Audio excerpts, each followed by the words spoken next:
Falará então seguidamente a doutora Alice Borges Gago, que é doutorada em História na especialidade de Arquivística Histórica pela Faculdade de Ciências Sociais e Humanas da Nova. Tem participado em diversos projetos de investigação e na organização de vários arquivos, sendo os mais recentes dentre eles o Arquivo Histórico da Cáritas Portuguesa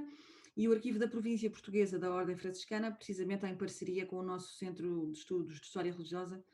aqui na Universidade Católica Portuguesa. Hoje a doutora Alice falará sobre arquivos de instituições religiosas em linha, ou como se diz em português, online. Alice, a palavra é sua. Portanto, em português em linha. Claro que sim, estou a brincar, obrigada. Olá, boa tarde a todos. Portanto, o que eu venho apresentar é uma pequena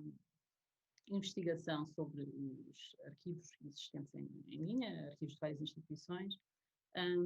tendo em conta que é um fato recente que os arquivos constituem a memória das organizações que os produziram e que preservaram ao longo dos anos. Conscientes dessa importância, algumas instituições de cariz religioso têm procurado organizar e disponibilizar os seus acervos documentais à comunidade. Umas com recurso a bases de dados de descrição documental, algumas delas em linha, outras apenas com descrições mais ou menos sumárias. E nesta comunicação pretende-se traçar um breve panorama, não exaustivo, da disponibilização desses recursos em Portugal. E, portanto,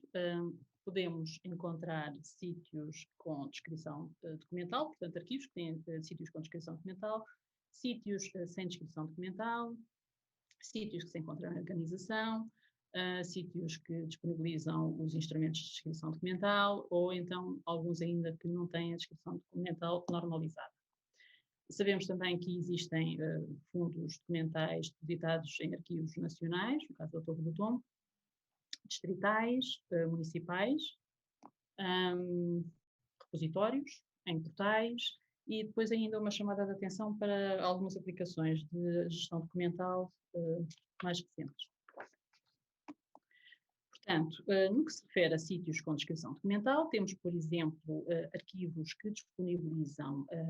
os seus fundos documentais, no caso, como por exemplo, da Diocese de Vila Real, que permite a pesquisa por termos de pesquisa,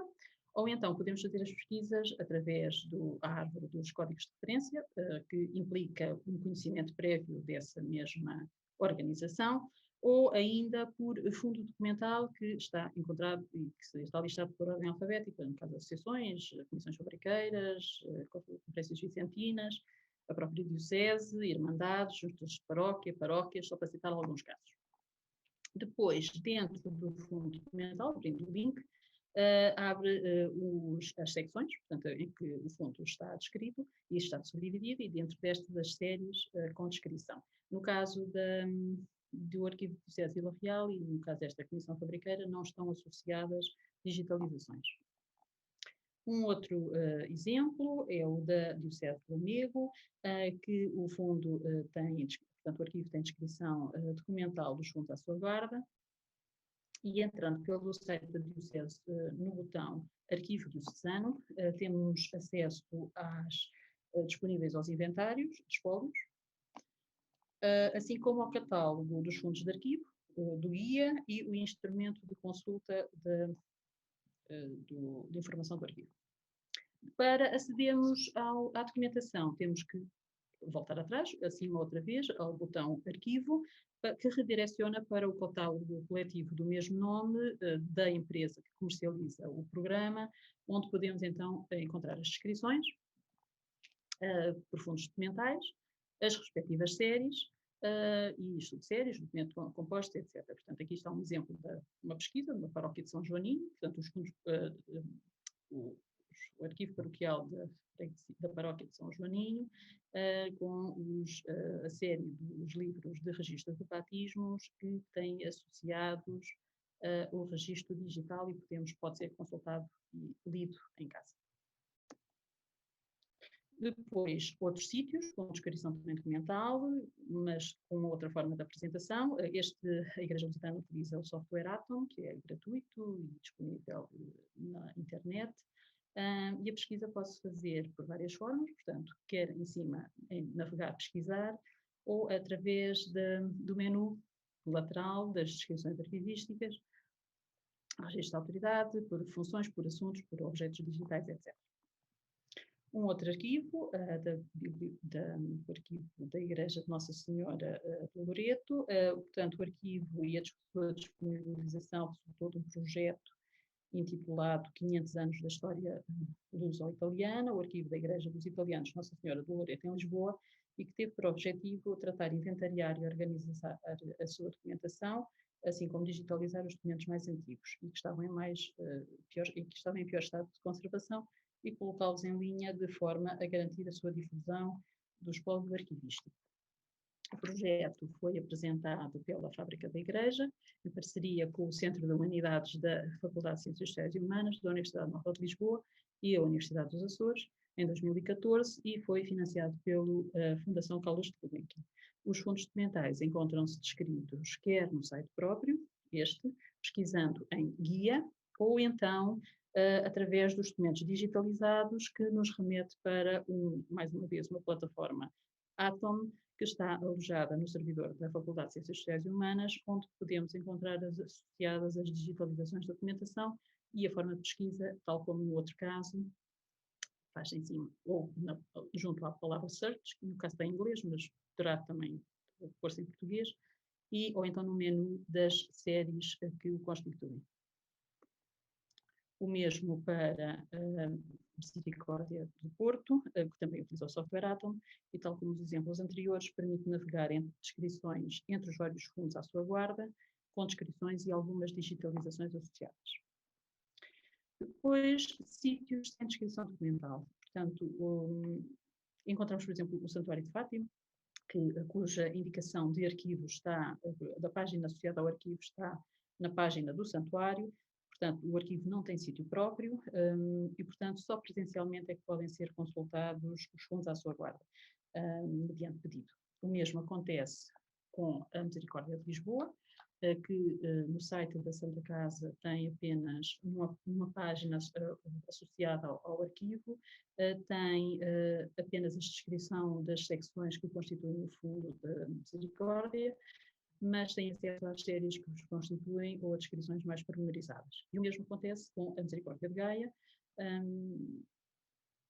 onde tem indicação dos fundos arquivísticos que constituem o acervo, mas as secções que os compõem depois não é permitida a sua pesquisa. Outros sítios encontram-se em organização, como o Seminário Maior de Nossa Senhora da Conceição do Porto ou a Basílica de Nossa Senhora dos Mártires, que prevê a disponibilização de catálogos do acervo.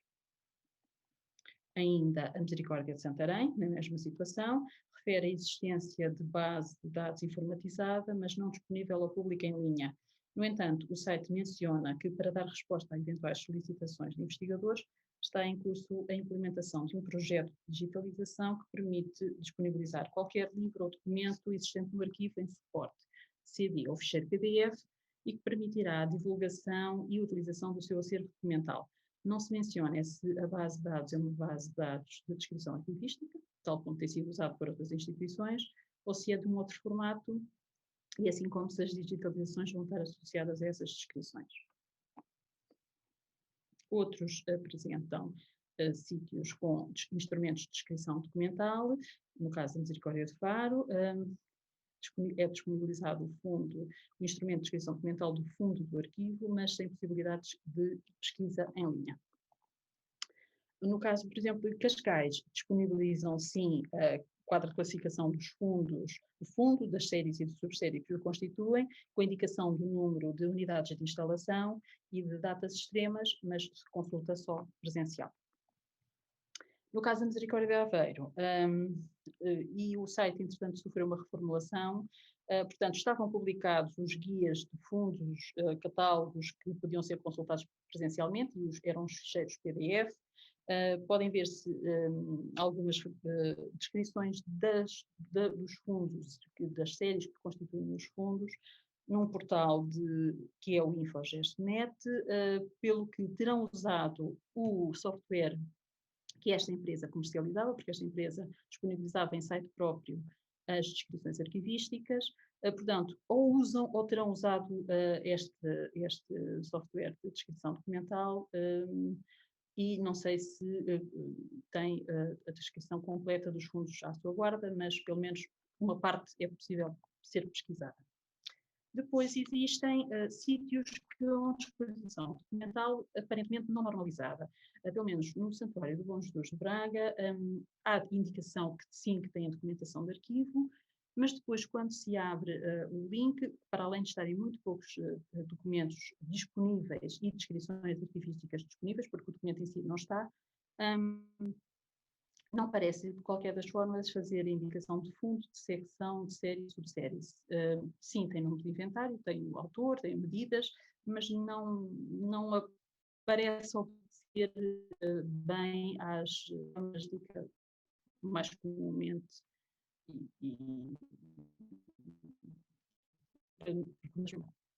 Depois, existem também fundos documentais,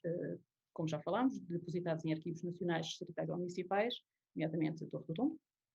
ou arquivos distritais, de Compeja, ou ainda fundos documentais à guarda de arquivos municipais, como muitas misericórdias, confrarias, congregações, e que às vezes não têm patrocínio próprio, mas entregaram os seus fundos documentais a instituições regionais.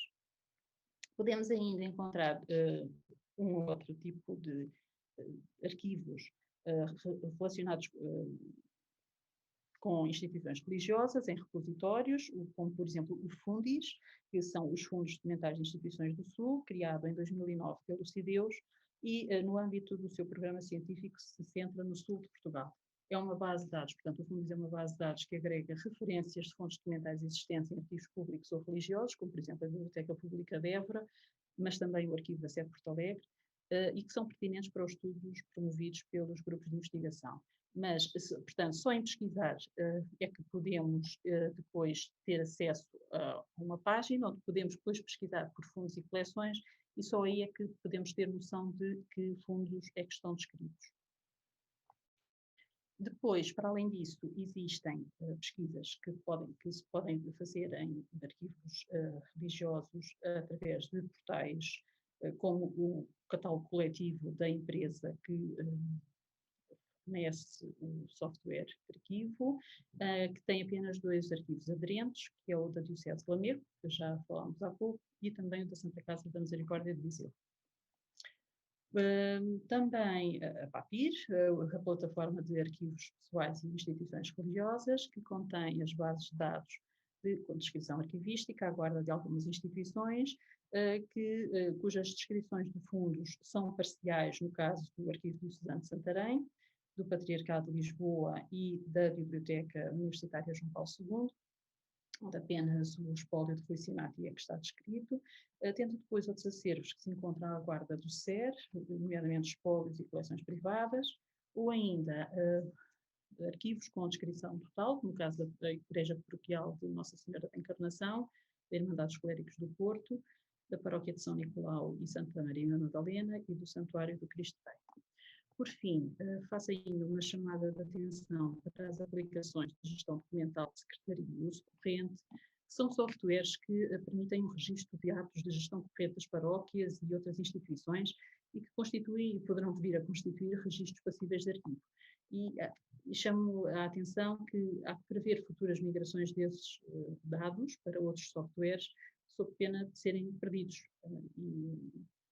E como tal, não haver registros de outra forma que não estes. E, portanto, era tudo que eu tinha para apresentar. Obrigada.